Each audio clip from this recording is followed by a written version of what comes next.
about that, because we want to explain and back up a lot of the things that Quinta Columna is talking about in their presentation. And we also wanted to show the presentation and translate it and read it out loud in English for those who don't want to read the subtitles for whatever reason, to make it easier to digest the information. Yes, yeah.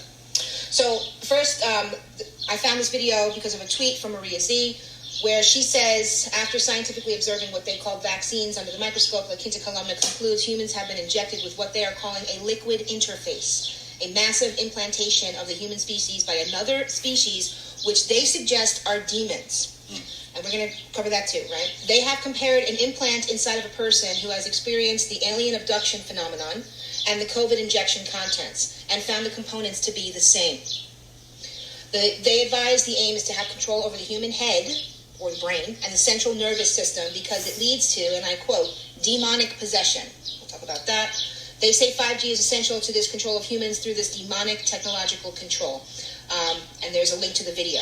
And then on the video itself, this is the description that La Quinta Columna put. After scientifically observing under the microscope what they call vaccines, evidencing that they contain nano and microtechnology based on graphene, having made a review of our history after all the official media have reduced to silence the discovery we made, and after analyzing the injectables, referring to the COVID vaccines and all kinds of inoculates, we can say loud and clear, the world is not being run by human beings. Our message is conclusive. Our entire species is being implanted so as to neuromodulate behavior, actions, and thoughts. The proof is under the microscope. Now, before we play this clip, I just want to give a little bit of the history behind La Quinta Columna, just in case you're brand new to this information. They were the ones, they came out early in the COVID pandemic. They were discovered by Dr. Jane Ruby, who brought them on the Stu Peters show. And they were the ones, they're a group of scientists in Spanish-speaking countries that were taking the vials of the vaccines and putting them under the microscope. They were also looking at blood of vaccinated individuals under the microscope. And they were basically finding nanotechnology in the vials, and they were taking what they saw under the microscope and they were matching it up to scientific papers that said, this is a nanorouter, this is a codec, this is what this nanotechnology is. So they found the nanotech in the vaccine vials, and they were coming out and showing everybody, part of that nanotech is graphene. Okay? Yes, a lot of it is. A lot of it is graphene oxide. That's part of the nanotechnology. And this was discovered and this was brought out, and it was, it had like tens of millions of views. So a lot of people learned about this. This was early in the pandemic. But there was this huge suppression of the information still. Resistance. And basically you had a giant group of people, not just the mainstream people, but also a bunch of people in the alt media movement as well, and certain doctors who were saying, there's no technology in the shots. It's conspiracy theory. It's all conspiracy theory, and this isn't real. This doesn't exist. Or they would do I don't understand technology. No one knows. Nobody knows what this is. Nobody knows what it is. Meanwhile, me and Tavon, in the very beginning, were. Note that Hydra, what I was talking about in my videos, parasitic creatures in the COVID shot that Dr. Zalewski found called The Thing. Now listen to this and let's connect the dots. The secrecy surrounding giants is kind of baffling to me. On one hand, you can understand why conventional archaeologists would keep it secret, because it just blows their theories to pieces. We know that Colonel Powell, for example, who's I believe the first director of the Smithsonian, he knew about the existence of the giants that were being discovered in the mountains of America because he wrote a letter to his friend. And in the letter he said that they cannot yet talk about the giants until they can determine where they came from. And the reason why the origin of the giants was so important to Powell is because Powell was an isolationist. And the Smithsonian Institute the doctrine is isolationist, the doctrine of isolationism. And the doctrine of isolationism propounds that all of these various cultures around the world developed independent of each other. In other words, there was no contact across the seas. Nobody was coming from over the sea. There wasn't cross-pollination from other cultures. In other words, the ancient Egyptians weren't cross-pollinating with anyone in the Americas. Everyone developed totally independent of each other. These are the pillars of modern archaeology and the conventional historical narrative. Isolationism. That's a problem. If you're finding red-haired giants all over the world, obviously these guys are migrating from over the sea. And they're coming from somewhere, and that somewhere happens to be the Middle East. Is adding chicken broth to dog food actually dangerous? So, Rob, what do you feed your dogs? I used to think that... And probably Sardinia as well. Most likely, I think Sardinia is the hub, was the hub of post-flood giants. So Powell didn't want to talk about the giants because it wrecked his theory of isolationism. So there's that, right? But the argument is made sometimes that, well, they don't want to talk about giants because it proves the biblical narrative. Okay, that's a very weak argument, though, because giants don't just prove the biblical narrative; they prove all the myths of all the different ancient cultures around the world. I mean, everybody's got myths of giants, so it's not exclusive to the biblical narrative. There's something else going on, especially if the Vatican's involved in the cover. Why would the Vatican want to suppress evidence that the biblical narrative is true? Why would they be interested in that? That doesn't make any sense. You think that they would be eager to present this evidence to the world and say, see, here's more evidence that the Bible is true, being Christians, right, as they are. So what is the reason? Why is this topic of giants so taboo? And why has there been what I believe is a historical and systematic cover-up of the existence of giants? Why? Well, the only thing that makes sense to me is that the occult is involved here, that the mystery schools are at the center of this, that the bodies of giants are being used in a very specific way, that there's a purpose, and that they don't want people to know, for whatever reason, they don't want people to know about the existence of these giants because the bodies of these giants are being used in a specific way. Take note of what he said. There's something about them that's deeply entrenched, that's deeply intertwined with the mystery schools. Part of a ritual involving black magic. Black magic?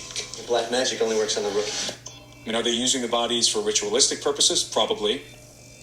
Are they worshiping? Are they venerating these bodies? Probably. Are they harvesting genetic material from them? Harvesting genetic material from them. What did I just play? What did they say? Lakita columna. They were talking about a liquid interface humans implanted with another species through nanotech. What I talk about in these videos, they were finding parasitic creatures in COVID shots called The Thing. Then I talked about in this video the connection between aliens. Well, aliens are not aliens. They're really fallen angels. Let's call them species. They're what the Bible calls powers, principalities, wicked spirits in high places. I'm paraphrasing, but these are different species of fallen angels. I'll play a little more of this. That's a much better explanation than, well, they don't want to prove the Bible is true. I think that it's a much more plausible explanation that they're harvesting something from the bodies. Harvesting, I believe they are harvesting DNA. I believe that these are in the COVID jabs, and of course they've talked about everything else but what's in the COVID jabs, but I believe that there are fallen angel DNA. That is why Elon Musk has said, with the right technology and CRISPR-Cas9, they can come in and rewrite the human DNA that was originally in the human and turn it into a butterfly or whatever, a monster, a gigantic fallen angel being. Whatever they did, what they were doing back in the days of Noah is they were, these fallen angels were mating, and it talks about it. Many people have made many videos about the fallen angels. You can read about it in Genesis 6, chapter 6, but and in the book of Enoch. These fallen angels mated with human women and thus produced the Nephilim. The Nephilim or Nephilim. They are giants. But they didn't have just human DNA. They had Nephilim DNA in these offspring. Well, today, I believe they are injecting people with foreign substances that they're not letting them know. They'll talk about the graphene. They'll talk about, things I talked about in this video. They talk about all of that stuff, but they won't talk about this substances from these fallen angels in the DNA. But I'll play a little bit more of Timothy Alberino. The viral paleo... Well, no, I won't. Or I'll let that play and I'll just mute it. That's a commercial. Too many commercials on that video. But they have a use, they have a function, and whatever that use and function is, they don't want anybody to know about it. in this video, and I'll leave the link for this, he was talking about how they went in, and now a lot of people may be familiar, a lot of people may not. They went into Iraq. What did they do? They were looking for Gilgamesh, who I believe is another name for Nimrod, but they were looking for getting the DNA from Gilgamesh and perhaps other bodies, Nephilim bodies that were in Iraq, and that was really the cover story. Well, the hidden story. The cover story was a war, but they wanted to go in and get the DNA of the fallen angels. And what were they going to do with it? Were they just going to sit around and let it just hang out in some petri dish? No, I think they were going to use it for a purpose, because they wanted to implant this into human beings.